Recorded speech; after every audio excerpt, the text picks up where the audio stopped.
So we're going to go ahead and just dive right in, and people will jump in as they go along. So as you can see, I have everything laid out here as I always do. I have my greens for my salad, and I have this awesome squash that I'm really looking forward to cooking here in a minute. And I'll talk about that here in a little bit. But I'm going to start out with the onions. So for folks at home, if they didn't peel their onions, what I like to do is put a little slit down my onion like that on the skin. And you can either just pull the skin back like this, comes right off, just like that all the way around. Or if you want to be faster, you could just cut it in half. Because you're going to end up cutting it in half either way, right? So you could just cut it in half and pull it off. Really depends on what you're comfortable with. Just going to pull that skin off. And another thing I want to point out, there's three things that we want to make sure that are done before you start the prep process. So the first thing, you want to make sure you have your oven on. Your oven needs to be at 400 degrees. The second thing, you need to make sure you have your stock on the stove. I have mine in the back here simmering. And then the third thing, you just want to make sure that you have all your a place to work out of and a place to work into, which is super important. One thing that I'm going to be doing as I'm going along here, since I do have a stock, I'm going to go ahead and just take like my onion peels, and I'm going to just throw that right in my stock here. Okay? And that's only going to add more value to the stock as it cooks. And I recommend if you have some at home, go ahead and pour yourself a glass. It's going to be we're going to have some break time while the things are cooking to sip on something. All right, so I got some onions over here cut. You're going to need about 3 cups of onions. So I already have one cut here. I'm going to cut this one in half also. Now, at the top of the onion, you have the root here, which is pretty dirty. So what I like to do is turn them all sideways like this, and then kind of just like line them up, make a nice little assembly line, and then I'm just going to go down and just snip that top off all the way down. Now, I will not add this piece to my stock because, again, this is the root. It's in the ground. There's dirt in there, and I'm not trying to sacrifice the integrity of my stock. So that right there I won't save. Cut that off. And this is also, it's also detaching the onion. So, this is what's holding it together right now. We want to have slices, so I'm going to go ahead and just take that piece off. So now that I have everything off, I want to point out on the onion, notice that it's like these natural lines on there, right? And you can follow those lines, or you can do the way I'm going to show you today. I'm going to actually go against the lines when I cut it. And the reason why I'm doing that is because the circumference this way is actually a lot more even, so it allows you to have a more uniform cut. So the first lesson in this is uniformity. You want to make sure that you are taking your time in your knife cuts and try to get this as consistent as you can possibly get it. I'm going for about a 1/4 inch thick cut on my onion, so I'm going to go ahead and do the first cut here so you guys can see it. And that's it, right? And what you can do is just set that piece at the top of your cutting board like that and use it as a demo. So as you're cutting down, you have a point of reference and you know where you want to be. You don't have to rush. You can take your time. I like to just take my 2 fingers, pinch the side. These 3 fingers are going to tuck back, so it's kind of like the claw, like that. Very important. These 2 fingers always stay behind these 3 fingers. So it's like this and like that. Going down, and I'm going to just go ahead and start making my cuts. And another thing you can do is if you're like, hey, I'm not sure if my cuts are the same, I'm going to pick these up off my knife so you can see them. Just take a break. Take a look at it, right? Like, are my cuts the same? Are they consistent, right? So I'm going to go ahead and go down and get everything cut up. And then I got to this piece right here, and it just kind of tipped over. I'm just going to tip it back up and take my time with it. It's so much easier to cut the onion against the grain when you're making the soup than following it. And there's some dishes that I would recommend following the grain, but this is not one of them. Just going down. Like that. Almost there. And there we go. We have our 3 cups here. So what I like to use to clean my cutting board is the bench scraper. And some people have taken this class before. They know my bench scraper trick. This is like the most handy tool in the world. It allows me to pick up everything and keep it moving. You use this in baking when you're working with dough. It's actually a dough scraper to scrape your surface. But in the culinary world, it's perfect for just kind of cleaning your cutting board as you go along. So I have a bowl over here already staged. One in my bowl.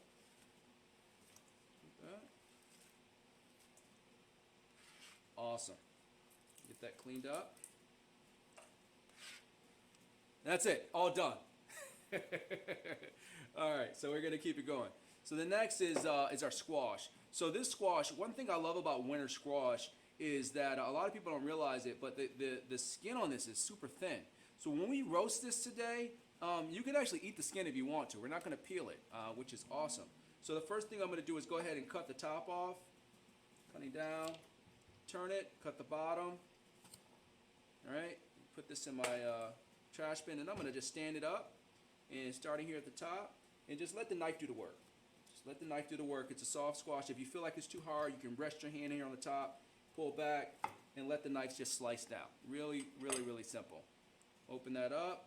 Looks like that. I'm going to bring my my little bin over here. And then I have a spoon here, and I'm just going to use this spoon to go down and scrape. Just like that. Turn it up. Get everything out. Super easy, really clean. Doesn't require too much effort. I would say for some people that, I think the intimidation of butternut squash is people don't know how to cut it. So they get to the neck and they're like, oh, I can use this part, and they get to the bottom and they're not sure to do with it. But it's the same thing. You could just cut the neck off and go on the bottom just like this. Cut it in half. Now with butternut squash, you need to peel it. With this particular squash, you do not. So I'll go ahead and get it all gutted out, which is nice.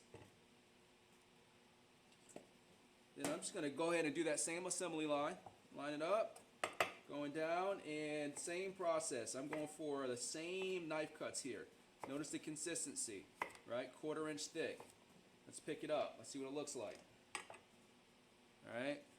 You want it to be the same. And I also want to point out, take a look at how thin that skin is. It's so thin. So this is, once you roast this, you can just eat it, 100% of it. So, and I want to point out, this is squash. It's a winter vegetable. It's a little bit more dense, so it does require a little oomph when you're pushing down. So don't be alarmed. You just want to push down, get those really nice slices in there like this. Turn that up, and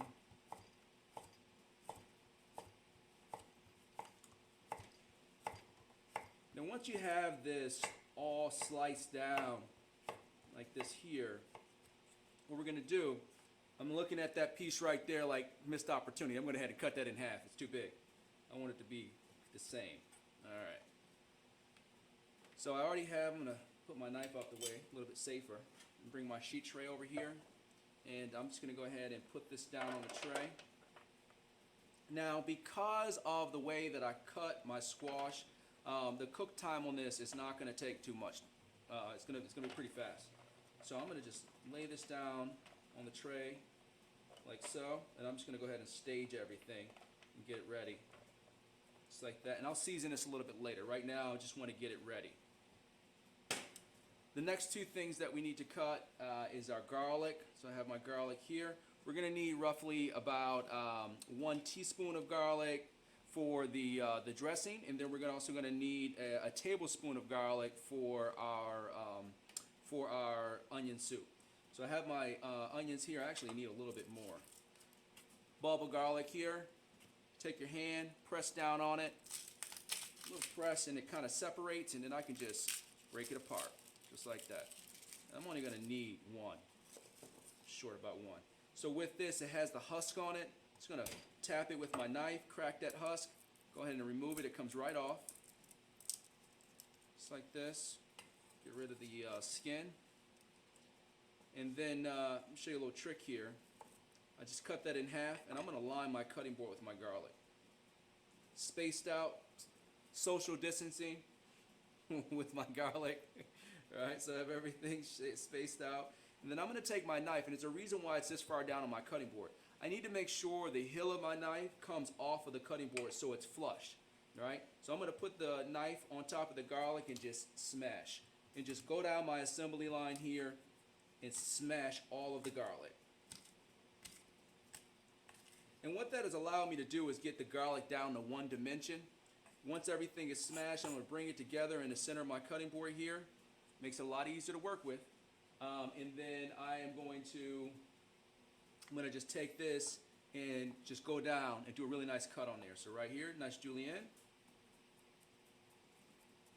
And you're going to notice this is probably the most effective and efficient way to mince garlic. And notice I'm not going too fast because it's all about consistency here. I want to make sure that it's as consistent as I can possibly get it. Bring it together, turn my knife the other way, same thing. All right, I'm not rushing. I want to make sure that my spacing between my slicing is good. And now that I have it here, I'm just going to take all the garlic off my knife, because if I don't get it off my knife, I won't be able to cut that. And get it down, and I'm going to do a really nice rough chop. You don't got to go too fast. Just a nice little rough chop on there. And that's it. Really, really simple. So I'm going to go ahead and divide this. I need about a teaspoon for one and a tablespoon for another.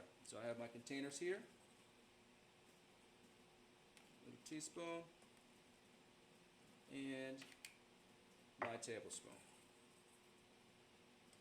Great.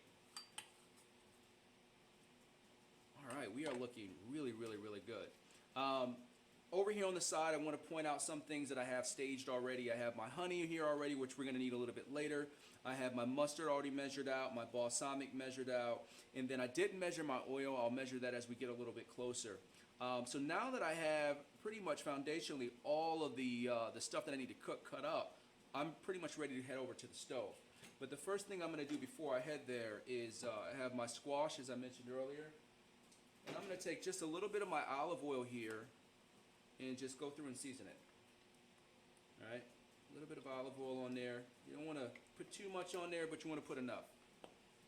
So that's equivalent to roughly about a tablespoon if you're measuring. And I have some salt. And I'm going to do a pinch of salt. So a chef's pinch is 3 fingers. Down like that. Beautiful. Actually, I'm going to do another half pinch on there. I feel like there was a missed opportunity. I've seen a couple pieces of squash that didn't get salt. I don't want the squash to feel cheated. It's important. All right. So now I'm going to go ahead and take a little pepper. Going down here. Pepper's on. Fantastic. And that is ready to go. So I'm going to go ahead now and we're going to transition over to the stove. And we're going to start cooking at the stove a little bit. All right.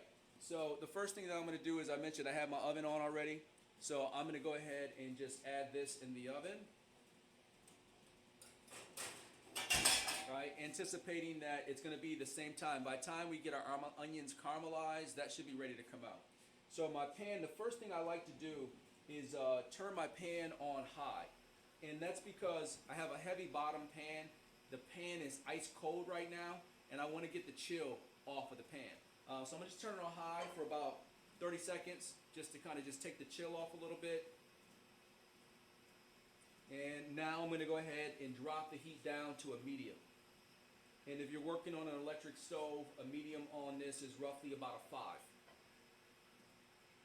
So I have that turned down. And I also want to point out some of the tools that I have here. I have my stock, as I mentioned earlier, on the back.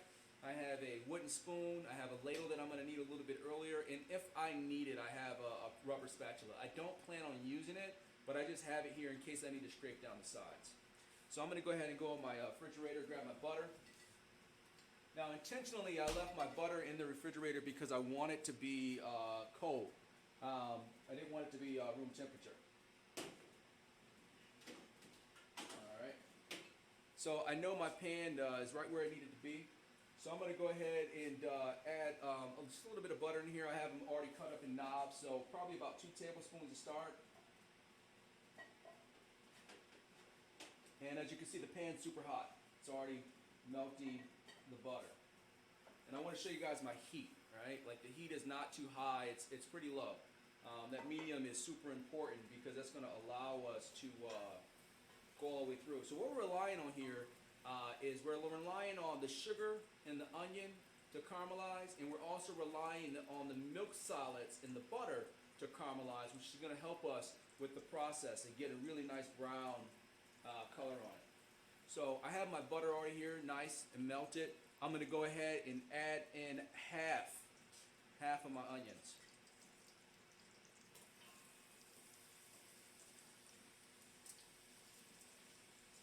just like that. And what's going to happen is the onions are going to melt. Now, I want to point out the reason why I only added half is because I need it to be a single flush layer. I don't want to have the onions stacked on top of each other, because if the onions are piled on top of each other, then that means that the ones on the bottom can't breathe, and it'll change your cooking process. They'll start to sweat. Just like you do when you get hot, you start to release liquid, release water. The onions do the same thing. And when they start to sweat, that changes the cooking technique, which turns into a steam.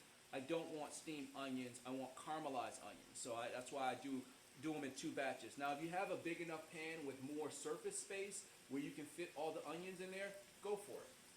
But then you're going to need to transition that pan to something with a high size like this pot here, because once you add your liquid, you're going to need a high side so you don't lose, so it doesn't evaporate too fast. So more surface space for caramelization, less surface space for the simmering of the soup. So as you can see, this is starting to cook really nicely right there. And you're not going to see any color yet. And if you notice in the recipe, it says, allow the onions to melt. Literally, they're going to start to melt. They're going to go from having this really nice, crispy onion shape to a translucent color, and they're going to be really limp. And that's where you want them to be. You want them to continue on that process. I also want to point out that I didn't put any sugar in here. I didn't put any salt in here. Salt pulls out moisture, right? And I'm trying to caramelize, and I'm not trying to sweat. I want to keep saying that. I feel like a lot of times out of habit, a lot of people tend to just go ahead and hit it with salt and not realizing what the salt is actually doing to the cooking process.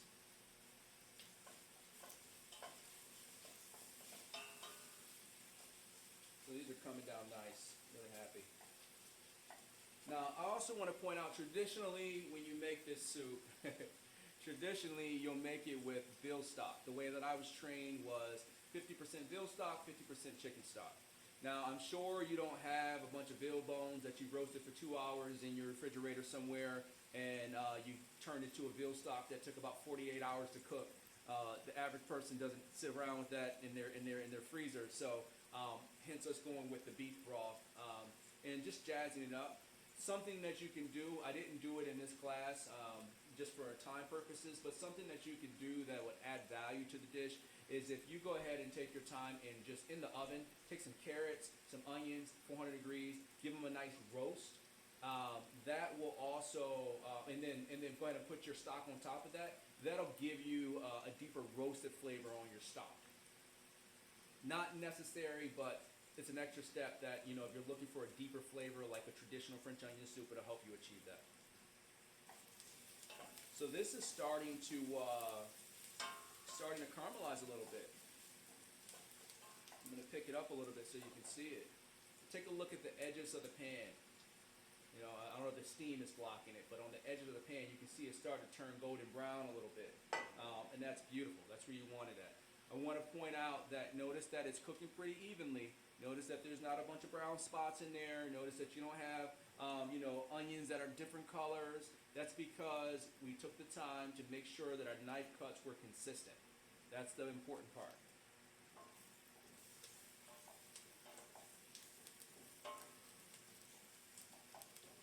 And, I said the onions are going to get nice and limp. Take a look at that. Just kind of just melting, literally like melting in the pan. That's where you need it to be at.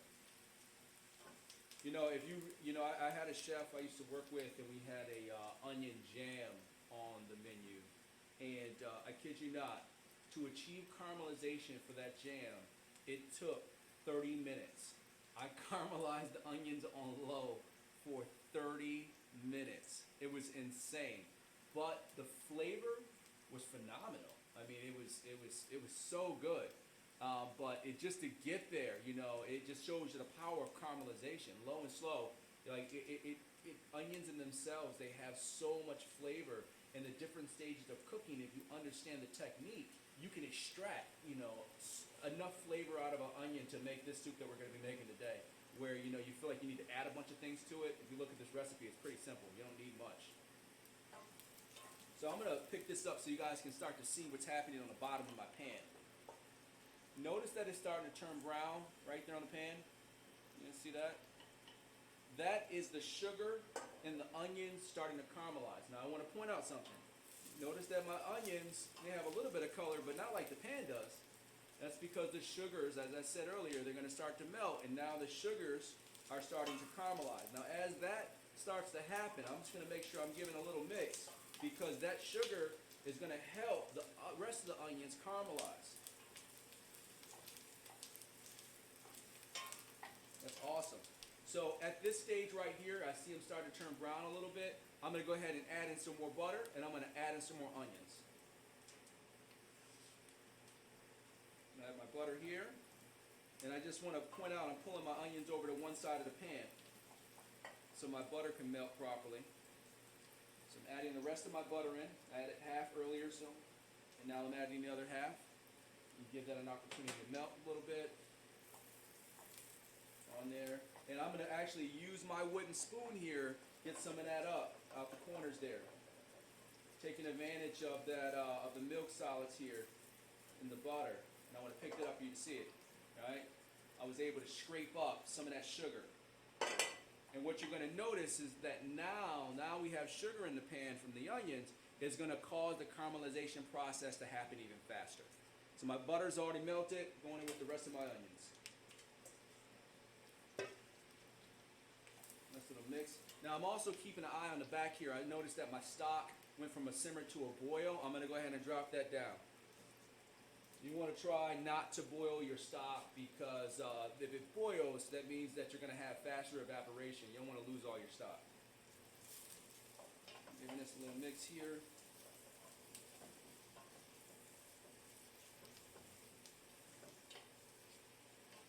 And you can start to see the contrast, right? So you see it earlier, it was starting to turn brown, and it wasn't really that obvious. But now when you add in the raw onions, it's a very obvious contrast between the two. And I also want to point out, I picked it up again, I can't say it enough, notice that it's not a bunch of burnt spots in there. Notice that they're all the same, about the same color. That's the power of the consistency of your knife cuts.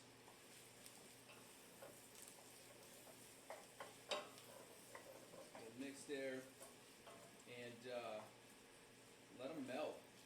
Let them do their thing. Doesn't take much time at all.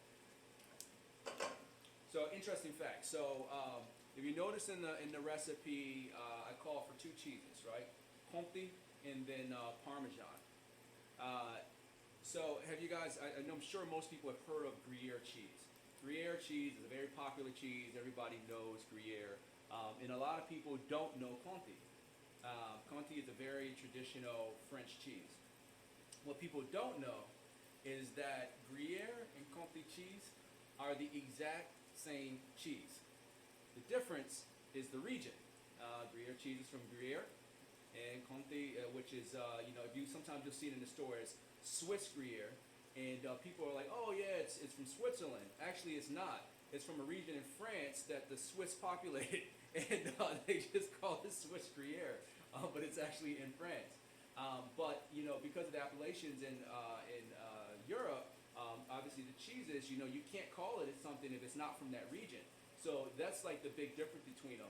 The process of making the cheese is exactly the same, except only difference is the cows are in different locations. The cows may have a slightly different diet, but for the most part, the process of making the cheese is the same. So if you ever go to a store and your cheesemonger is like, hey, I'm out of Gruyere, but I have Conti. Don't lose your mind. Just say, okay, I get it. I'm going to go ahead and get that Conti. Let's take a look at this real quick. Really nice. Awesome. So this is it's really starting to do its thing. They're starting to cook down really nicely here. The color is nice. So at this stage, I'm going to stop touching it because by letting the onions sit still, it's going to allow them to caramelize better. And it's also another thing, and this is a chef thing that I'm going to share with you. It's important to know your stove, right? I think about my stove at home. My burner on the right side in the front, it gets hotter than the other three burners on my stove. I don't know why. That's just how it is, right? And the same thing on these stoves, right? Even though I have a gas stove here, I know that with this stove, it gets hotter a little bit further in the back than it does in the front. So I keep that in mind when I put my pan on. I'm not going to put my pan on like this because I know that it's just going to heat up the back side of my pan. So I actually intentionally put it back a little bit further, knowing where the hot spot on the stove is. That's an important thing to note in a recipe like this where you're looking to get even caramelization, because if you have a hot spot in your pan, even if you cut your onions perfectly, that hot spot is going to get hotter than the rest of your pan and cause that side to cook a little bit faster. So just that sense of awareness goes a long way. Giving that a nice little mix again. And we've been cooking this for a little time now. It's been about 7-8 minutes. It's been going. I'm gonna go ahead and take a look at my oven. Let's see where we are on the squash here. I'm actually gonna see if we can switch cameras here and I can get you guys in the oven. Let's take a look in the oven. So you can see here that's starting to get really nice and toasty there. I am I'm just gonna go ahead and get my towel and just turn this tray. Just go ahead and turn it. Oops. Just like that. And I want to point out, even in my oven here, notice that in the back it's starting to get a little bit darker there than it was in the front. So again, just that sense of awareness, knowing your equipment that you're working with, and knowing how it's going to affect your cooking. Let's go back to our stove.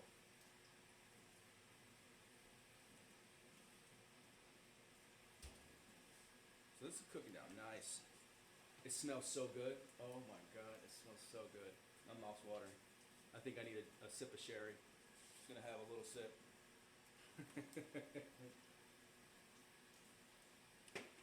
So there's different types of sherry. So like in my kitchen right now, I have a dry sherry and I have a pale sherry. So another interesting thing that a lot of people don't know, sherry is equivalent to, like, if you're from if you're from Virginia, if you're from West Virginia, you might be familiar with hooch. Sherry is the hooch of the wine. That's exactly what it is. They take the grapes and they already have fortified wine and they add the grapes on top of the fortified wine. The fortified. They take wine and fortify it, add it on top of the hooch, pretty much. So this is starting to cook really nice. I'm going to pick that up. Let's take a look. Oh yeah, look at that. Really nice. Look at the bottom of the pan. Look at the bottom. See all that brown down there? That's the sugars, right? That's what we want. We want that down there. Now it's super, super important. I can't say this enough. You don't want to burn the pan, right? I want to point out mine is starting to get golden brown, but notice that my pan and my onions are the same color, right? That's where you want it to be at. You don't want it to be too dark because if that burns, that's your fawn. That's gonna, take flavor away from your soup. Can you go without it? Yeah, but it's not gonna have the same complexity that we're going for with this particular recipe.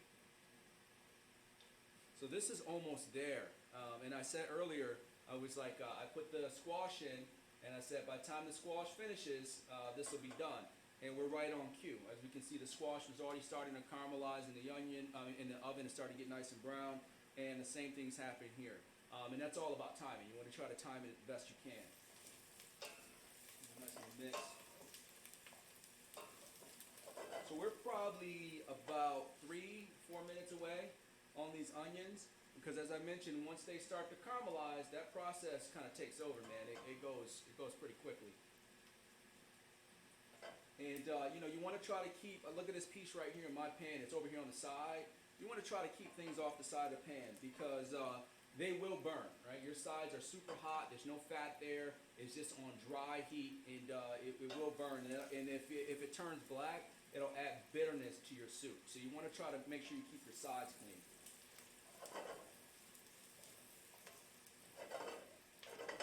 Alright, again, I'm going to let that sit for a second, let it do its thing. So the next thing that we're going to need, the next stage, is we're going to need our garlic. Your garlic's going to go in here next. So go ahead and just get your garlic ready. You're going to need roughly about a tablespoon of garlic, so I'm going to go ahead and stage it. You're also going to need some white wine and you're going to need your sherry. I have about equal cups of white wine and sherry. If you don't have enough of one or the other, you can substitute. So for example, 1 cup is 8 ounces. Say you have 4 ounces of sherry, you can go ahead and just add 12 ounces of the white wine and 4 ounces of the sherry. Whatever works for you. So I have my wine already measured out here, and then I also have my sherry in the back that I'm going to be adding. I also have my sherry in the cup that I'm going to be drinking. So I want to make sure I got enough for everybody.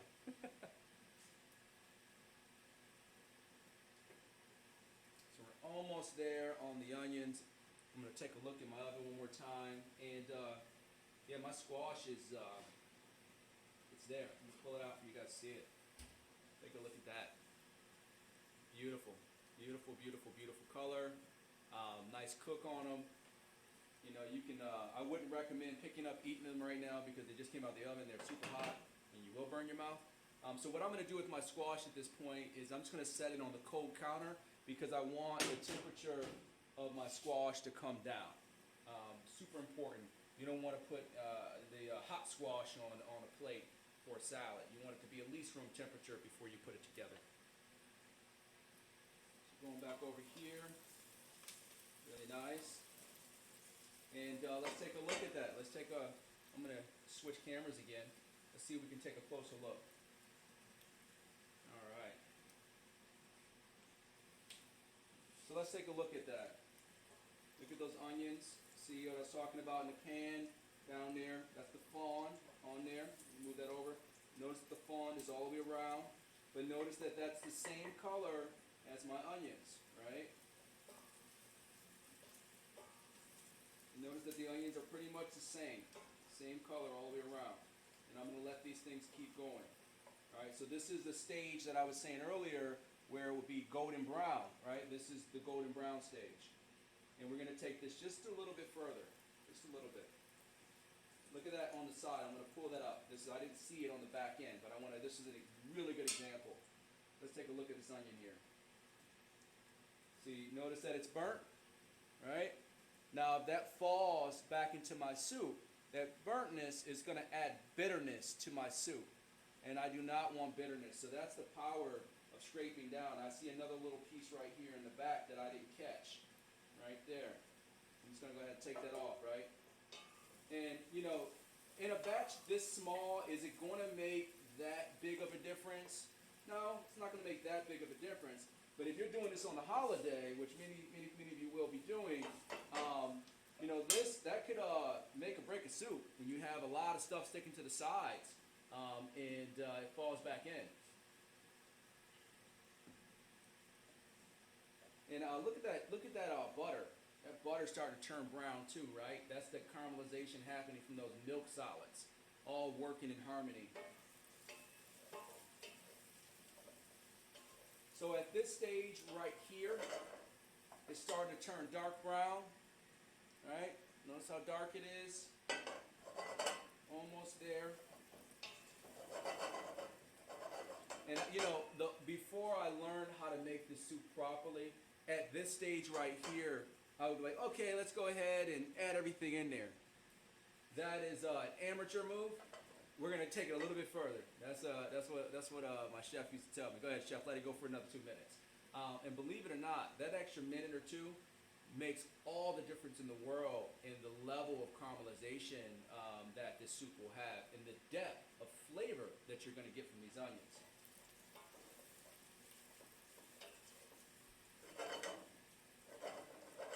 Alright, so I'm happy with that. So right here, I'm gonna go ahead and add in my garlic. That's going to take about 60 seconds to cook out. Let's give that a nice little mix.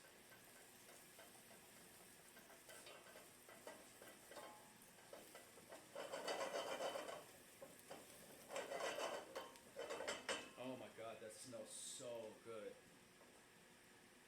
You guys smell that? Oh man, it smells so good. One day they're going to come out with smell-o-vision. It's going to change the game.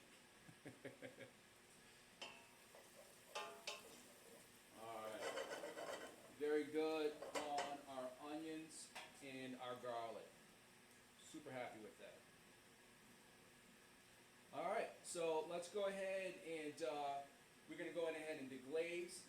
You're going to add in your first batch. You can go in with the sherry first or the wine first. It doesn't really make a difference because they're both doing the same thing. So what I always recommend is pull your pan away from the flame, add the wine in there, and now put it back on the flame. And that's just a safety mechanism. You don't want to, if it's a lot of, the wine doesn't have that much alcohol, nor does the sherry, so it's not going to catch on fire, but just in case. I've seen crazy things happen in kitchens, right? So we're going to let this reduce down by about 1/3. So as this is cooking, I want to point out with my spoon, remember that fond that we had on the bottom of the pan? I'm going to use my spoon to go around and let's get that fond up, right? Let's get that fond up. That's going to give us a lot of flavor. And I'm going to show you guys as I'm doing this. I'm going to pick this up a little bit. Just going to get some of that steam off. Did you say to reduce the heat when we added the wine? No, just take the pan off of the stove, slide it to the side. You don't want it to catch on fire. That's the only purpose. It's just a. Okay, but we keep it on medium. Yes, I haven't touched the heat. Very good question. But I'm just scraping the bottom here. Just kind of going through and letting it reduce, and at the same time, scraping it.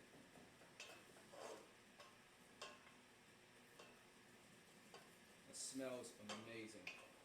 And we're only going to reduce this by about 1/3. We're not going for seconds dry. We just want to reduce it down just enough to concentrate some of that flavor. And I'm almost there on the bottom. I'm racing the reduction on the fond. Get that all up. Beautiful. And I want to point out, look at that color. Look how brown that is. Right? Look at that. Look at the liquid. Look how brown it is, right? That's the caramelization. That's the power of your caramelization of those onions. That's also acting in tandem with your fond. All right, let's take a look at that fond on the bottom of my pan. Scraped all that beautifulness up. All right, that's all incorporated back into it. That's the power of controlling your heat. And I feel comfortable, I feel confident, I have got everything out the bottom. Yes. All right, let's go ahead and pour me a glass of sherry. Pour some sherry for my soup. All right, so I'm going to go in with another cup. Here. Great. And Chef, what is this dry sherry, sweet? It's not sweet sherry, dry. Or Yes, I'm using a dry sherry on this one. Okay. All right, so I'm going to pull this off the heat a little bit. Going in with my sherry. Going back on, right there. How much was the wine supposed to reduce? By 3/4. So you're going to have just a little bit left in there, just enough. It's going to look almost like it's going to look almost thick from the fond. So wait for it to get a little thicker and then add the sherry? Yes. It's still pretty liquidy. Yeah, if it's still really liquidy, let it cook down. Let it go down a little bit more. Yep, good questions. I'm going to go ahead and, it's super important that as you're cooking that you take the time to do this right here. Taste your food. So I'm going to go ahead and taste this and see where it's at. Now I want to point out, there's no salt in here. So we're not tasting looking for salt. What we're looking for is, we want to see if we taste that roasted garlic. We want to see if we taste the beautiful caramelized onions. We want to see if we taste the reduction of white. And obviously we just added the sherry in there, so there should be a bite in the front of it with a little sherry. Onions are good. I can taste the sweetness. The garlic, I'm getting a backdrop of the garlic. And the sherry, as I pointed out, I got a little bit of a sharpness. It's kind of coating my palate a little bit. But when I go like this and kind of taste it, I can taste that white wine reduction, right? It tastes a little bit fruity to me, which is absolutely good. Now, if you at this stage, if you taste it and you notice that there's some bitterness in there, then we know that at some point something burned, right? And there's a way to mask the bitterness, which is by adding like a dash of balsamic in there. Not enough to taste the balsamic, but balsamic has the ability to mask bitterness in a dish. Just a trick if you're doing a big batch. So now I just tasted this at the beginning, right? I tasted at the beginning when I first added the sherry. So as this reduces down, what I recommend is tasting it in the middle and tasting it in the end. And you're gonna start to understand the evolution of wine reduction. And it's crazy because as I pointed out in the beginning, just a minute ago, the sherry was super sharp. And as it starts to cook down, you're gonna notice that it kind of hits you in the middle of your palate. And then once it gets down to where the white wine is at, you're gonna notice that it's a complexity. So I'm going to go ahead at this stage also, and I'm going to go ahead and add in my bay leaves and my thyme. So I have 2 sprigs of thyme here. Going with some bay leaf. You're only going to need about a bay leaf or 2. Just like that. Give that a nice little mix. And I'm going to pick that up so you can see it. I want you to see that the texture, right? Notice how much body that this has. And you wouldn't expect that type of body from onions, right? There's no tomato paste in there, there's no flour in there, there's no arrowroot. It's like, where are you getting all this body from? That's from the caramelization of the onions. Alright, so we're at the middle stage of that reduction. I'm going to go ahead and taste it again.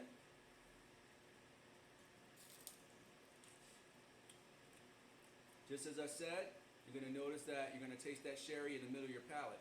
And at this point, at the middle, what you're going to notice is that just a minute ago it was like super sharp, and now in this stage, it's going to taste flat. It's going to be like, why does this taste, what happened? The flavor was just so intense. It's because it's in that transition period. The flavors are transitioning right now. We'll let that go a little bit longer. It's really nice, coming down beautifully. Then a nice little mix. And I want to point out, I'm doing this all on medium heat. I haven't changed my heat at all. It's all the same heat. And that's the power of having everything ready too. That way you don't need to adjust your heat as you're going along. It doesn't need to fluctuate.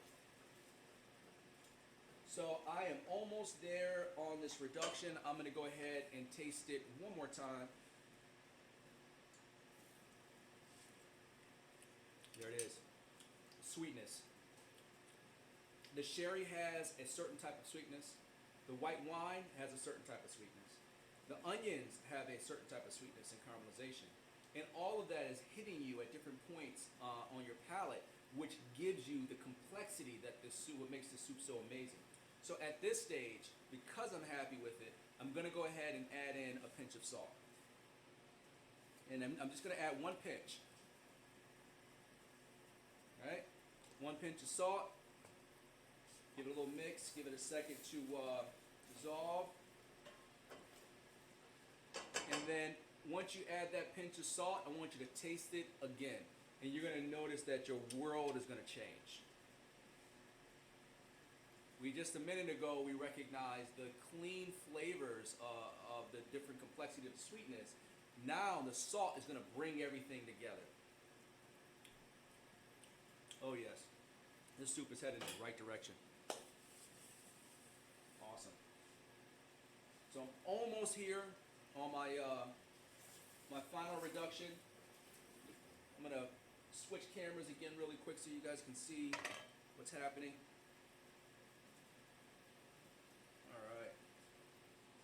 So you can understand where this is at. Like, take a look at the thickness, right? Take a look at that body, right? Notice that it's almost like syrupy, but it's not dry, right? There's still liquid in there, right? You can see the color, and I want to point out the bottom of the pan. Look at the bottom of the pan, right? It's clean. There's nothing there, nothing around the edges. Clean, right? And that's what we want it. That's exactly where we want it. So this is where it needs to be. I'm really happy with it. Your reduction needs to look like this. All right, going around it. All right, there's still liquid in there. Starting to see the little air bubbles, the little air holes in there, but it's not dry. Beautiful. So that's where we want this at. So the next thing we're going to do is we're going to go ahead and go in with our stock. So in this recipe, it calls for, you're going to need roughly about a quart of stock. But I'm going to start out with 2 cups. So I have a 4-ounce ladle here. 4 ounces, 8 ounces. All right, and I have 2 cups of stock in there. Let's go ahead and give that a nice little mix. And I'm going to use this liquid, kind of splash it on the sides a little bit to scrape down my sides, in case if I have anything up there. So I just added the 2 cups of stock in there. So that's 16 ounces of liquid. I'm going to taste it again. That's really good. That's really, really good. Now again, I want to point out, there's no salt, right? I'm not tasting this looking for salt. I'm looking for those flavors, right? I want to see where my flavors are. And I want to point out how fast this is starting to bubble here. So we mentioned earlier we had this on medium, about a 5 or 6 on your stove. We're going to reduce this down to medium-low.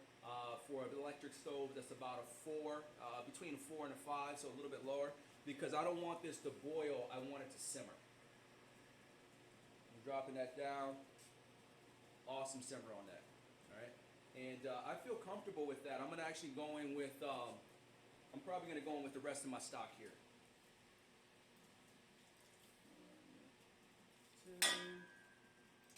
Oops. I have a little onion skin. I don't want that in there. That wouldn't taste good. And there we go. So I just added the entire quart of stock in there. But notice that I did it in moderation because I wanted to taste where my flavor was at. The goal of the stock is to add flavor and not take away. So depending on where you took your caramelization at on your onions, you might need to add a little bit more, or you might need to add a little bit less. I feel like the quart is perfect for this. So now at this stage, now that I know where my complexity is at, I know where the different levels of sugars are, I understand the flavor of the soup, now I can adjust my seasoning. So I'm going to go ahead and go in there now. I'm going to probably add about 2 pinches of salt. There's 1, there's 2. Rule of thumbs, you can always add, you can never take away. So you want to just add enough salt to give it a taste. And we want to keep in mind that we're cooking this without, I don't have a lid on here right now. In my recipe, I did call for a lid. I'm not going to put a lid on here. I'm going to let it cook out for the demo. But when you don't have a lid, it does evaporate faster, so you're going to have a reduction happening in there. If you do have a lid on top of it, you're not going to lose as much soup. So because I don't have a lid on it, I'm not going to add too much salt because I'm counting for the reduction. And take a look at that simmer, right? Nice simmer. It's not boiling. It's just simmering. You gotta give that a taste.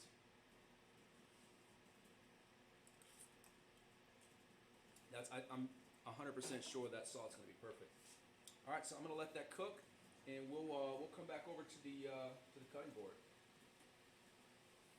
Awesome.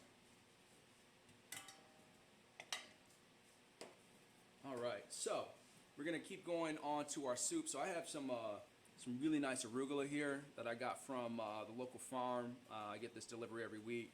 I'm really excited to use it. I get excited whenever I get this arugula because it's super peppery. So I don't really need to add any pepper to this dish because of the arugula. Notice in the recipe it does call for black pepper. If you taste your arugula before you use it, because if your arugula has enough pepper, you won't need to add anything to it. So I'm going to go ahead here. I have my garlic already cut, so I have 1 teaspoon of garlic. I already have my mustard measured out. A little spoon here. And you're going to need 1 tablespoon of mustard. I'm using Dijon mustard just because it has more flavor. The only mustard I wouldn't recommend using is brown mustard, just because of the sugar in it. Next, I'm going to go in with my balsamic. You're going to need about a 1/4 cup of balsamic. And then I have a little honey here. You're going to need 2 teaspoons of honey. This really nice local honey that I got also from a farm here in Nelson County. So with my honey, 1, 2. Great. All right. I'm going to go ahead and just add about 2 pinches of salt. 1, 2. And then I have my oil over here already. Bring my oil to us. All right. So with the oil in this recipe, you're going to need, roughly about 3/4 of a cup. So I'm going to go ahead and trick here. I'm going to take my towel, put it down on my cutting board like this, bowl on top, and then that's going to give me a little stability so my bowl doesn't rock on me. If you have someone to hold it for you, great. But if you don't, you might want to do what I'm doing here.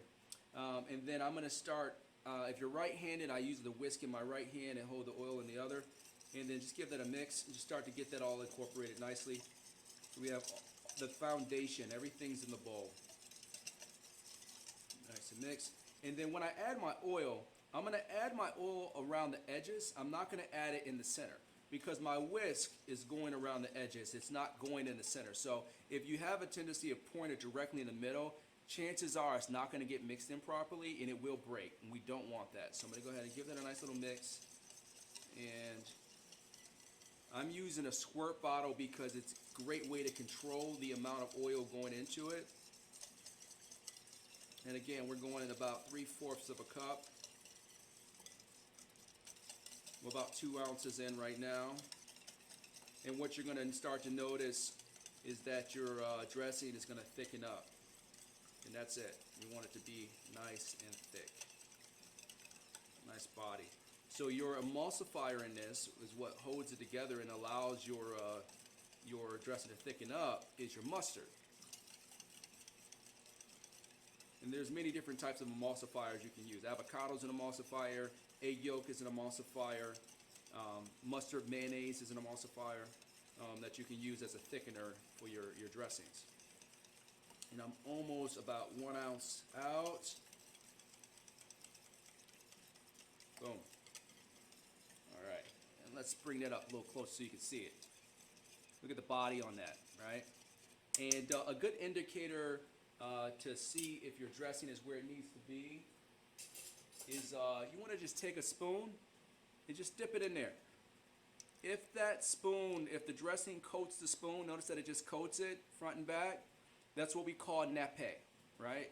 And if it coats your spoon, then that means it's going to coat your greens. Now, if you put it in there and the dressing just separates and runs away from your spoon, then that means that your dressing is broken. And that's a whole separate issue. So the power of you taking the time to add the oil in slowly like I just did here is the result of this, right? Beautiful. It almost looks like chocolate. Let's take a look. Nice. I'm going to give that a taste. Great. All right, so that's done. The next thing that I'm going to do is we're going to need to toast our bread for our soup, for the top of our soup. So I'm going to use here what's called a bread knife, also known as a serrated knife, hence the edges. And I'm going to go ahead and cut my bread. Now, if you notice in the recipe, I call for loaf bread. I call for loaf bread because I want you to be able to control the thickness of your bread. When you go to the store, there's a certain thickness that you get when they slice it for you, and it's pre-sliced. You don't want that. So I'm going to look at the biggest part of my bread, which is about right here. I actually picked this up from the bakery this morning, and it was nice and hot. I was so excited. So I cut it that. I'm going to probably do about maybe 3/4 of an inch, right? So about that thick. I like bread, so I want it to be pretty thick. All right, about 3/4 of an inch. Take a look at that. Really nice, hearty, yum piece of bread. Look at that. Look at the holes in that. Beautiful bread. All right, so I'm going to slide that back over here. Get my tray. Oops. So I have my tray here. Putting my bread down. A little bit of olive oil on here. A little bit of salt and pepper. And I want to point out Notice that I didn't do my bread earlier. That was intentional. Because I want my bread to be warm. I want warm bread on my soup. So I'm going to go ahead and put my pepper on it like this. And then this is going to pop right into the oven. Alright. And we're in the final stages of getting close to our salad. I'm going to take a second to wipe down first. And we're going to just take a peek at the stove. Let's just see where our soup is at.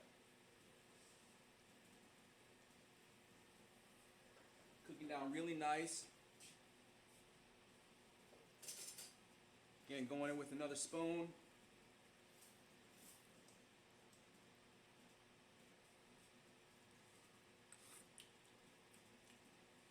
So what you're going to notice at this stage here is that it's going to start to get sweeter, and you're going to notice that you're going to start to taste that sherry more. The more it cooks out, the more that sherry comes out. Oh, that's going to be so good. That's going to be so good. I'm really, really excited for you guys. Whew. All right. Apple. This is going to be for our salad. So I had this really nice apple, again, from the front. Look how big this apple is. This apple is huge. I got it in my bag, and I was just like blown away. I was like, man, what are they putting in the local apples here? This is crazy. You can't get this in the store. All right, so I'm going to go ahead and just cut this down. Super crispy. So this is a Honeycrisp apple. And I'm just going to do some nice slices on this. Nice thin slices. And this is going to be garnish on our beautiful salad. Just like that. Awesome. Move that over there. I'm going to go ahead and bring over a little bit of our squash. Take a look at our squash. Beautiful. I'm going to go ahead and taste a piece. That is it. That's really good. I'm going to set that here on the side. And finally, I'm going to go ahead and get my arugula here. Just cut a little bit off. And cut it down. I have my arugula staged also. Right. Let's plate up. So I'm going to start out with a little bit of my dressing down. Just take my dressing. And I don't want too much. I just want a little bit of dressing on the bottom. Set it over here on the side. I'm going to go in with a little bit of my greens on there. I love these apples. Some apples, not just on the salad. I want some on the plate. I'm actually going to take this piece here because I feel like it would be a great garnish on top of my salad here. Like that. And then we're going to go around this beautiful squash, just like that, on the plate. You can actually not have too much of the squash. And then coming back with some dressing. And I just want to point out, the reason why I put dressing on the plate first, you ever eat your salad and you get to the bottom and it's like not enough dressing? That drives me insane. I can't stand that. So I always put a little bit of base down, right? A little bit of dressing on the plate first, and then I finish with a little bit of dressing on top. Not too much. I want enough to taste it up, but I also want to taste everything else that's there. Just a little drizzle there. Boom. Great. And then, you know, I like my Conti cheese. I'm going to get forgot something. Have a little peeler here. Have my cheese here. And just a little bit of cheese on there. Just a little bit. Alright. We'll get to experience the melted cheese. And we'll get a chance to experience the beautiful freshness of the cheese. Let's get a little closer to that, see what it looks like.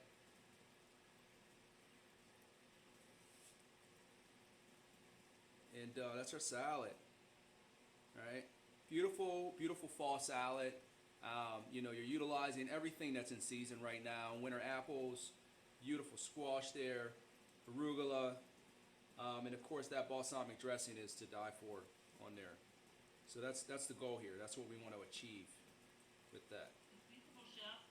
Good, good. I'm looking forward to seeing yours when you make it. I know it's going to be delicious. All right, let's head back over to the stove. And our soup has arrived. I am excited about it. I'm going to go ahead and look in the oven on my crouton. That is almost there. Also, I'm going to drop this down a little bit. All right, so I just turned this down. So right now we just turned it down for electric stoves. We're more like on the low side, so maybe like a 2 or 3 is where we're at. And notice how slow it's simmering. Really, really, really slow. That's what we're going for.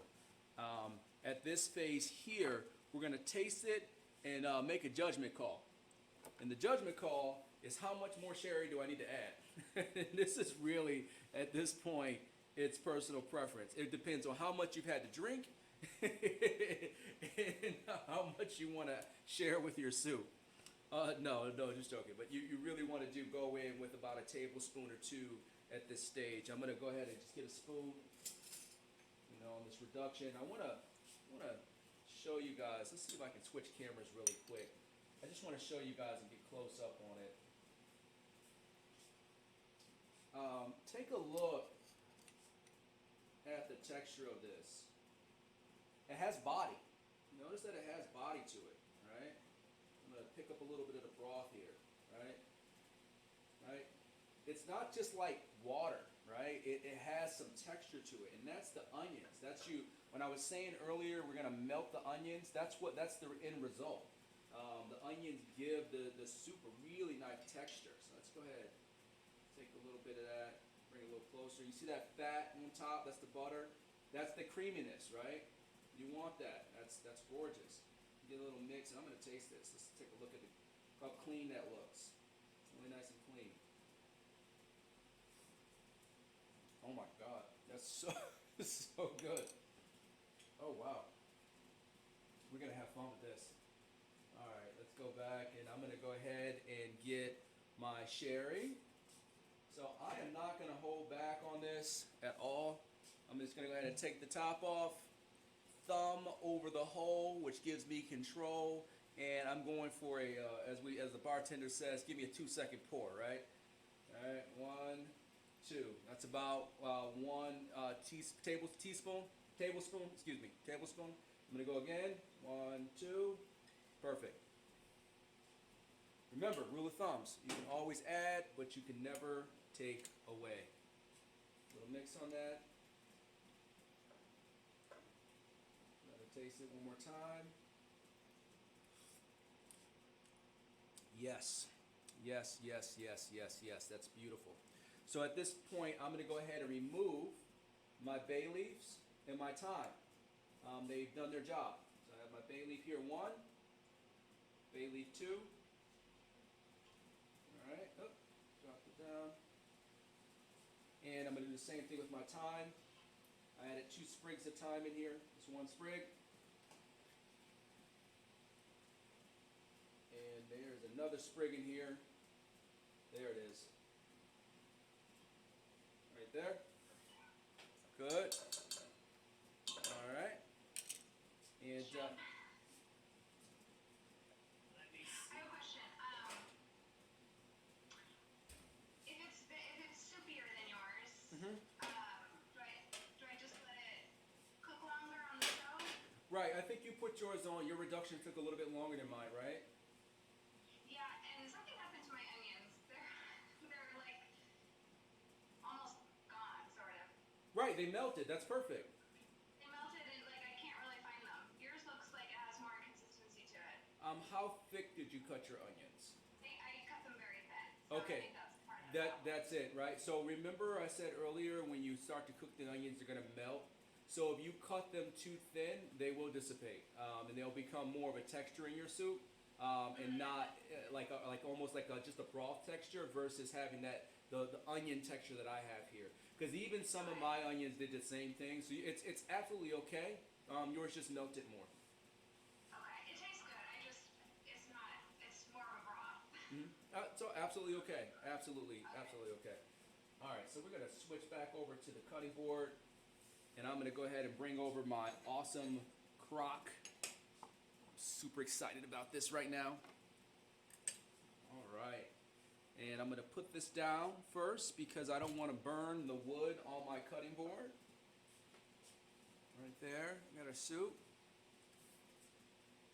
and here's our crouton. I just pulled it out of the oven. Really nice on that, right? Golden brown. And I want to point out, it's nice, crunchy, but it still has texture in the middle. I didn't cook it until it was completely dry. That's intentional. I want it to soak up the soup, right? That's that broth, right? So I'm going to go ahead and get a nice big scoop of my onions. Going down. Going down here. And one more. Boom. Great. Give me a little bit more broth in there.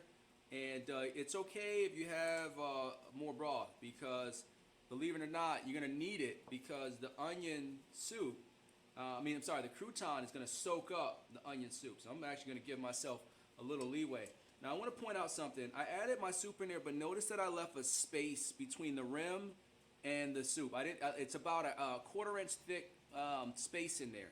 And that's intentional because I'm accounting for this crouton that's going to go in there, and it's going to kind of push things up a little bit. So I have this down. I'm going to go ahead and take my crouton and put it on top. Now I notice that it won't fit my bowl. It's too big. Now this is just me being a perfectionist. You don't need to do this at home. This is just me being a chef. I wanted to fit. So I'm going to use my serrated knife, just kind of cut the edges down a little bit. All right. And there we go.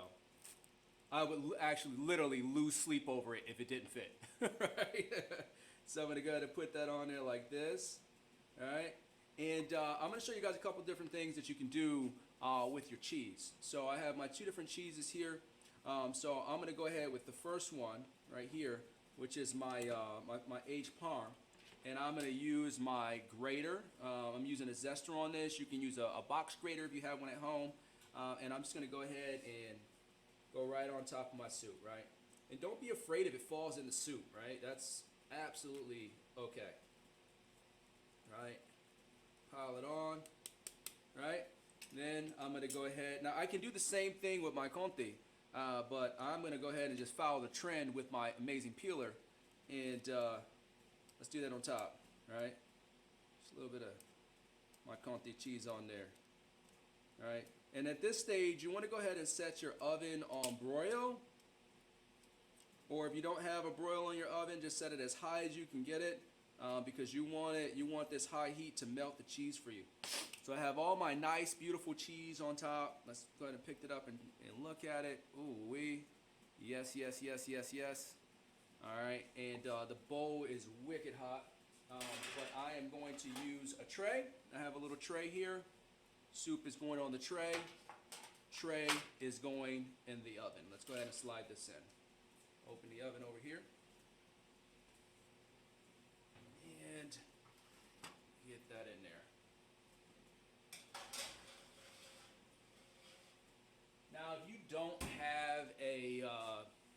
you don't have a salamander or a broiler in your oven, another trick is turning your oven to 500 and just sliding that tray to the very back of your oven. And that will also allow you to achieve the same goal here with the cheese. So it's going to happen really quick. It's not going to take much time for that cheese to melt. But where the time is going to happen is really just where it starts to brown. And you want to be careful, depending on your oven, how long that takes.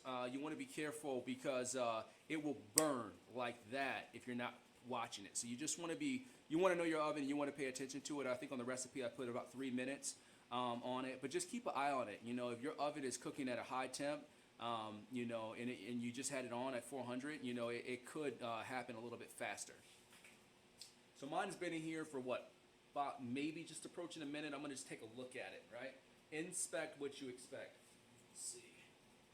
So mine is starting to melt really nice. Yeah, that's really, really nice.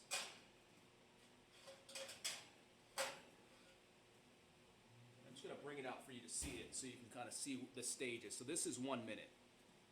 That's 1 minute, right? And putting it back in.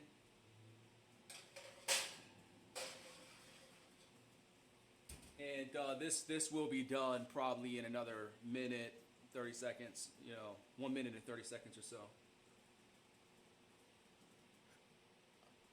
Margaret, are you in the oven yet? Are you grating the cheese on top? It looks like she's going in the crock. I'm excited. Sandra, what are you drinking? I am drinking Sauvignon Blanc. Sauvignon Blanc. Awesome. Awesome. Awesome. No sherry? I'm sorry? No sherry? No sherry. The sherry's are never cooking. I don't drink sherry. Nobody drinks sherry. I don't drink sherry either, but I'm like, well, I'm going to be cooking with it. I might as well taste it. My ex-mother-in-law drank sherry the way I drink iced tea. Really? Where was she from? She grew up in Victoria, British Columbia. Wow. Wow, wow, wow. I've never heard of any. Well, I take it back. I did have a Irish chef I used to work with that would do like a nightcap, and he would either have like a port or sherry. And I think that's a culture thing. He also drank scotch and warm water. Really? Scotch and warm water. All right, I'm getting schooled here. I didn't know about those combinations.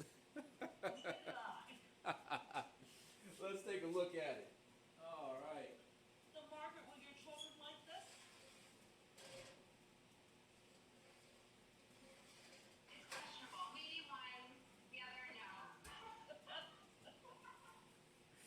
Let's see. We'll see. I'm making mine first. There we go. Mine's almost there. So it's starting to, so right now mine is starting to bubble. The cheese is starting to bubble. That's when the magic starts to happen. That's where it starts to turn brown. And as that cheese starts to turn brown, it creates a really nice crust on the top. So you get that French onion soup and it's almost like a creme brulee. You got to kind of break through the shell. It's a special moment. It's a very special moment. All right, I'm getting anxious here. I'm going in again. Oh yeah, oh yeah.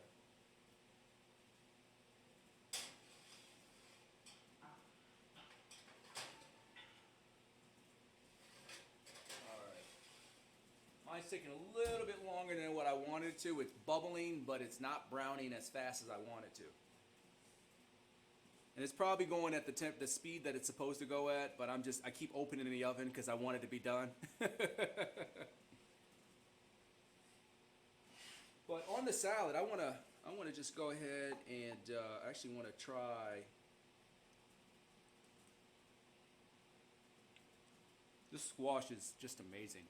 Another thing that you can do with this squash, which for the holidays, if you get do it the same way, but finish it with just take a little bit of butter and brown sugar on the stove, a little bit of salt, and just heat it up, and then drizzle that over the squash once it's cooked, and then finish that with a little bit of cheese. You can use a dry cheese like a Comté or Gruyere, or a Parmesan or Asiago, just a drier cheese on it, and it goes beautifully together. The brown sugar isn't too sweet. It just gives you a backdrop of sweetness with it, and it is just the flavor profile marries perfectly. All right, so I feel like I should be there.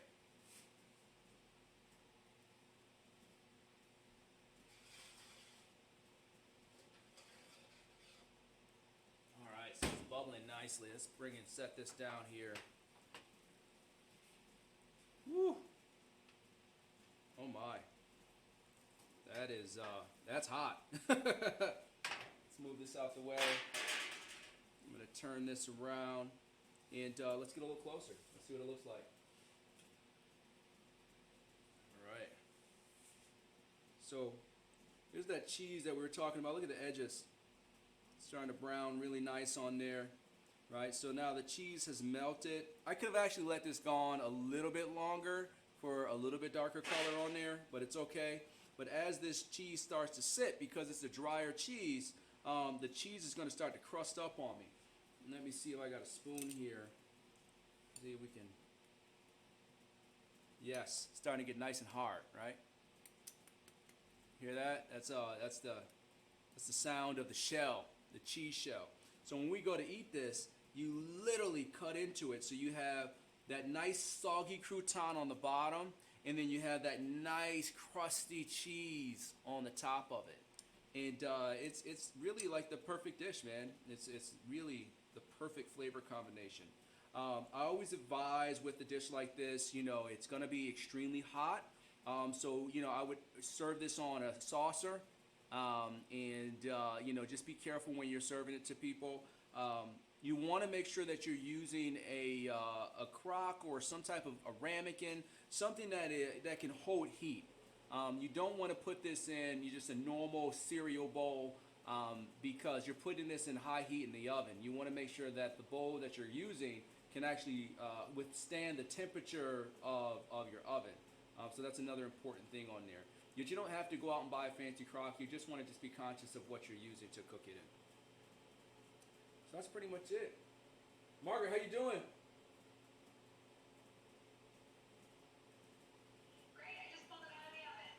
What's it look like? Can we get a close up? I'm trying to do that. Hold on.